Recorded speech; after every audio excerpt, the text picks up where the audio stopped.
What's up, everybody? Welcome back to Universal Crystals. And today I'm going to be talking about the fact that I couldn't live with myself. I couldn't live with myself. And a lot of people say this. I can't live with myself. But what I failed to realize at the time was that my definition of the self was completely wrong. And so I'm going to get into that in this video. But to start, I'll kind of give you a bit of a background on what I'm trying to say. I hated the person that I thought I was. I hated my identity. I hated the things that I had done. The person that I identified with, I hated that person so much that it triggered my spiritual awakening. I wanted to get rid of my ego and identity completely. So much so to when I started this channel, I wouldn't even say my first name. I wouldn't even tell people that my name was Eli for a very long time.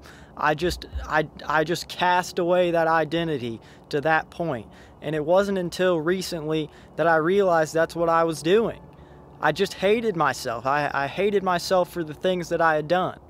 And as I was saying, my definition of self was completely wrong. My definition of self was tied to ego. It was tied to the mind. And this is what the majority of people on planet Earth believe. They believe that they are their mind. And most people those people would be like, well, no, I don't believe I'm my mind. I know that I have a mind and I use my mind. But they're completely unaware of the fact that they identify as the mind. They believe that their thoughts are them without even thinking that they are doing it. They don't even realize that they're doing it. So how do you have thoughts? How do you think about things? Who is the observer of the thoughts? Who is the one seeing these thoughts? That's the real you. You are the observer. You are the pure consciousness. Jim Carrey famously said that depression is your body telling you that you don't want to play this character anymore, or something like that. But it's very true. I didn't want to play that character anymore at all. And I didn't know what any of this stuff was. I just knew that I did not want to be myself anymore, the self that I identified with. And you can get rid of any of these forms of identification, but you cannot get rid of the true self that is observing all of it. And Eckhart Tolle has said, you can lose something that you have, but you cannot lose something that you are. You cannot lose what you are. And no matter what you do, that presence is always there. It's always there. And if you want to find true peace, this is the best way. It's not to think your way out of it. Thought is not presence. So many people try and think about how can I be present, trying to be present.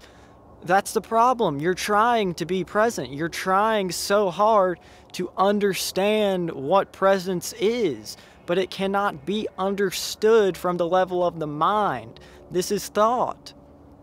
You see what I'm saying? And I know it's not that easy to grasp if you've never really had an awakening experience where you felt connected to everything and you realized that that presence is what you are. But again, when you have a thought, sit there and realize that you're observing the thought. There is something within you that is observing that thought. There is something that is seeing the thoughts. There's something that is always there. This presence lies within animals. It lies within, dogs. They don't have this aspect that humans have, so that's why they're always happy. They're always in the moment. They're always just flowing with life. And when you start flowing with life, you'll start to get better thoughts as well. But the ego always tries to sneak in. It tries to form new identities to attach yourself to. You know, when you have a spiritual awakening, you start forming this new spiritual identity, this spiritual ego that, you know, takes place of your old ego because you hated your old identity. Now I'm going to be this new spiritual person, and I have to do these things, and I have to make sure that I'm spiritual.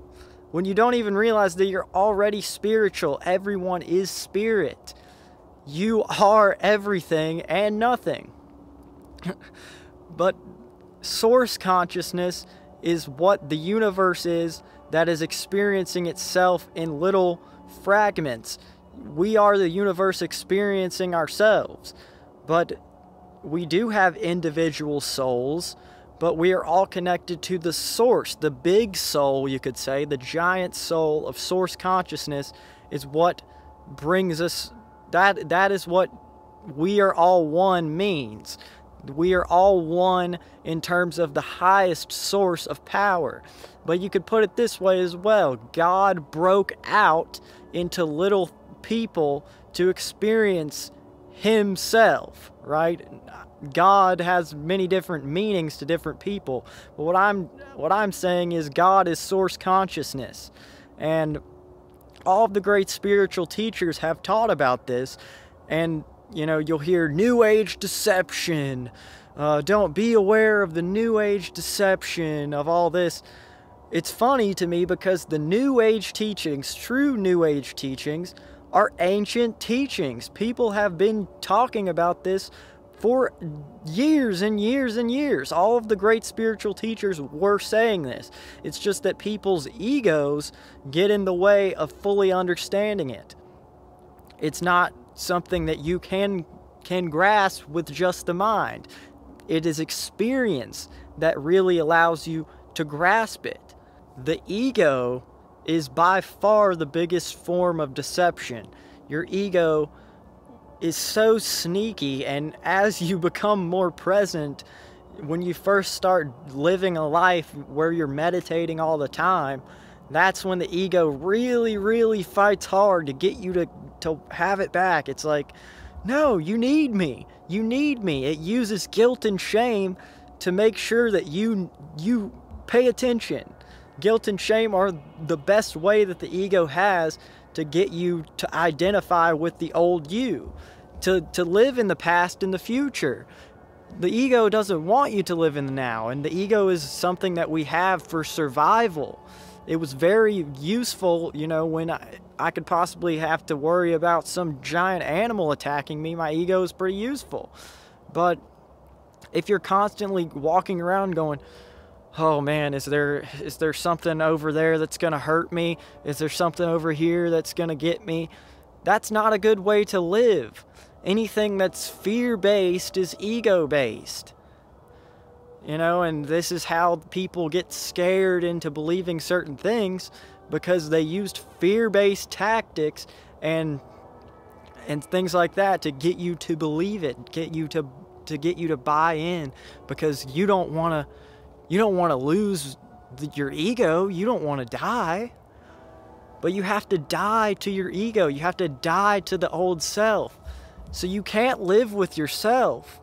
You can't live with what you really can't live with is the ego, the identity that you formed that says, you know, I have this job, this is my name, I've done these things in my life, you know, I'm this kind of person, and these are my beliefs. And this is why most people never change any beliefs, or, you know, beliefs, you don't even need any beliefs, honestly. You don't need any point of views if you don't want them.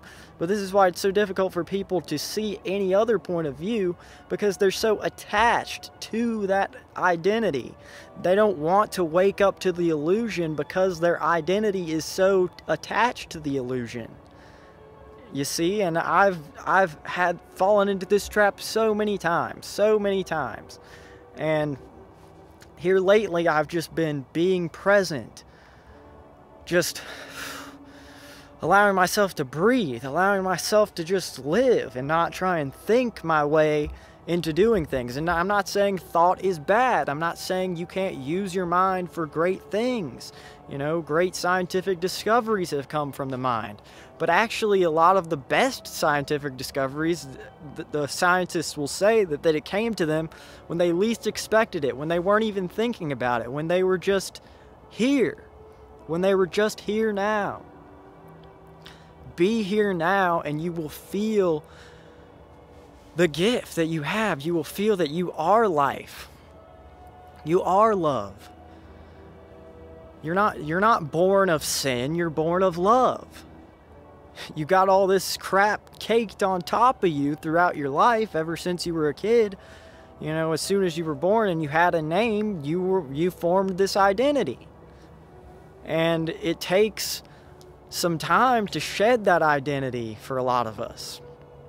And the older you are, the older you have gotten without ever coming across this realization, the harder it will be for you to shed a lot of these beliefs. But because you can't live with yourself, if you're in that state where you're just so sick and tired of the suffering, that is normally how an awakening happens, whether it's through a twin flame meeting and then a dark night of the soul sparks from that, whether you lose your job, which you attached all of your identity to, whether you had someone die that you were very attached to, whatever it is that sends you into that dark night of the soul, it's all because your identity was attached to that. If you want to end your suffering, be in the now. Be in the present moment. It sounds very simple because it is very simple. We complicate it so much. We think it's too boring. It's too boring. What if I don't have my mind? What do I have? If I don't have constant thinking about things and constant judgment of things, what do I have? I won't have any knowledge anymore. I'll just be an empty shell. I won't. This is all the things that the ego will come up with. Oh, I can't possibly do that. Do it. Do it for a little while.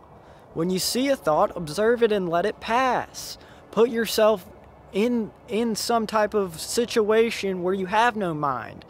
You know, whether it's running, playing a sport, singing and things like this, doing just activities where the mind is gone. For me, that's actually making videos. Like right now I'm talking, but I'm not thinking in my head as I'm speaking. Like before I say something, I'm not, really thinking about the sentence that's about to come out of my mouth. It's just coming out of my mouth because this is the flow state. This is true presence.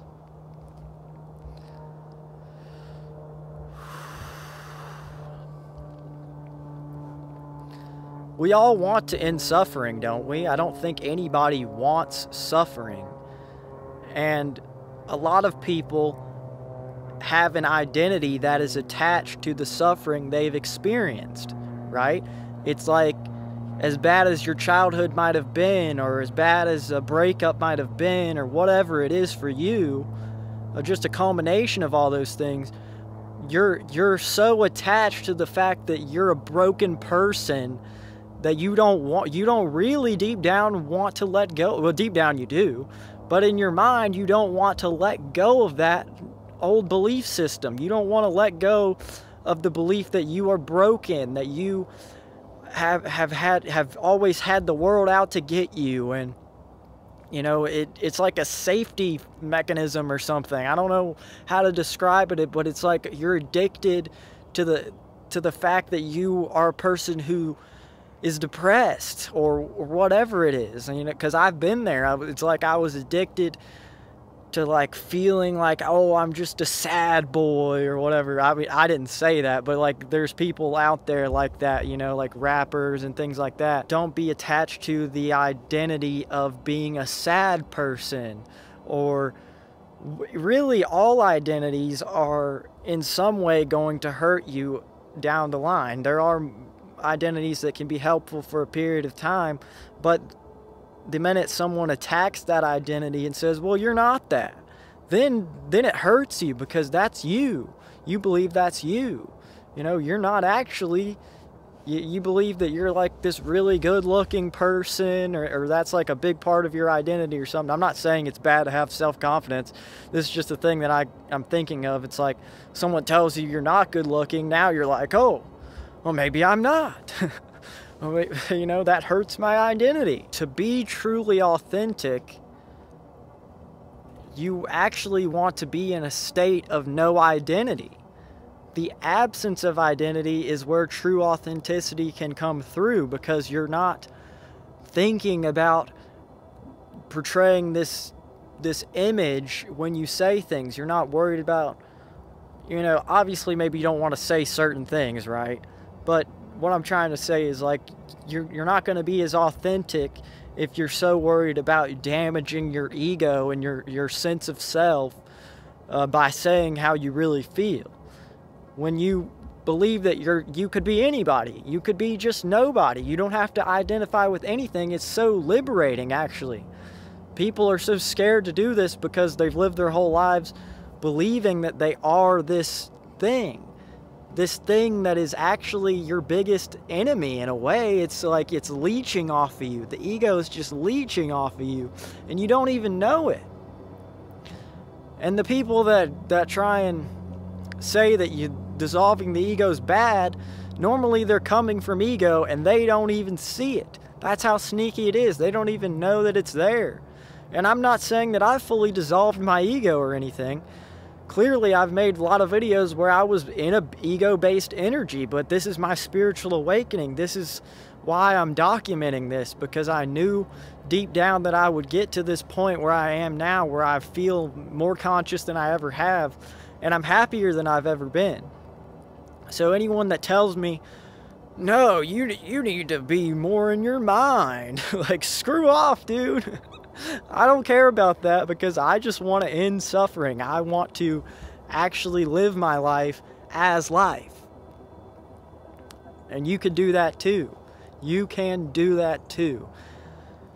Just realize that you are not your mind. And even if you don't believe that you are your mind, because that's not like something that a lot of people believe, it's just that you are identifying with the thoughts and beliefs and emotional patterns and things that you've done without necessarily believing that you are your like physical mind, like your physical brain.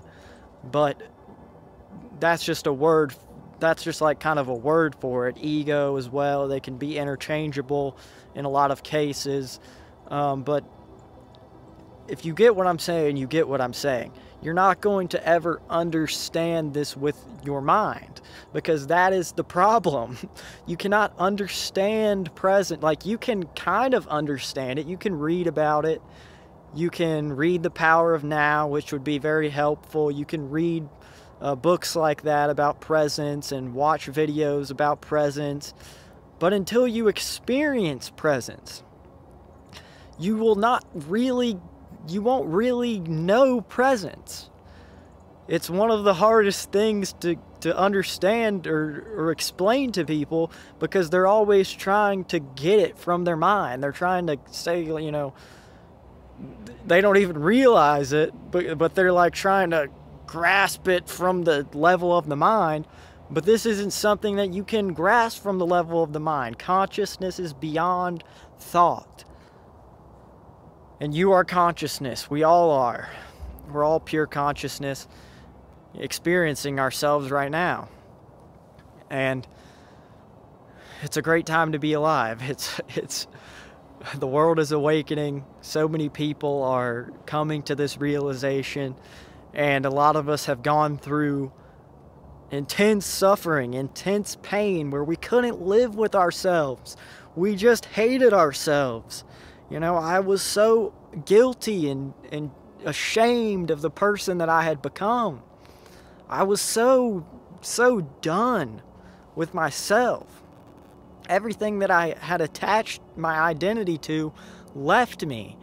Even to the point of my favorite rapper at the time, other than J. Cole, Juice WRLD, dying, and Kobe Bryant, my favorite athlete ever, dying, which I attached a lot of my identity to. It sounds weird, I know, if you're not a sports fan, But for me, that was like my hero, you know? It was like Kobe was like such an attachment for me.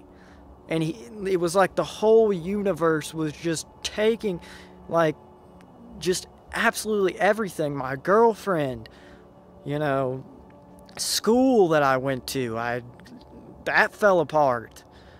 Every single thing in my life fell to pieces, and that is how I found my true self. I lost my old self. I had to die. I had to die to live. I had to die to truly live. And now I am living as life in my life situation. But I am life, and you are life. And everything that you see around you is a part of you. Whether you want to believe that or not, the ego, you know, that's the belief in separation. This is what's caused wars. This is what's caused all this political turmoil on the planet. This is what that's what they prey on, right? They prey on the fact that everyone's ego is too big to realize that their beliefs might not be right. It's a show. It's a game.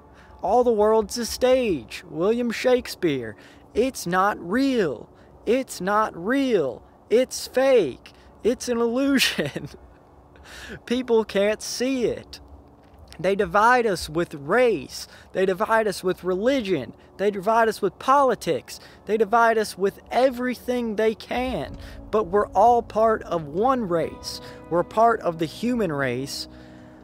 And when everybody begins to truly get that, truly realize it, then the world will be a better place. But you're never going to realize that by thinking, by believing you are separate, which is the ego's favorite thing for you to do. Believe that you are separate from one another, when in reality we are all source consciousness talking to ourselves. See the other as yourself, and your life will change. This has been a video from Universal Crystals. I love you all. Thank you for sticking with me through this ride. I feel better than ever. Nothing can stop me now. Universal Crystals forever.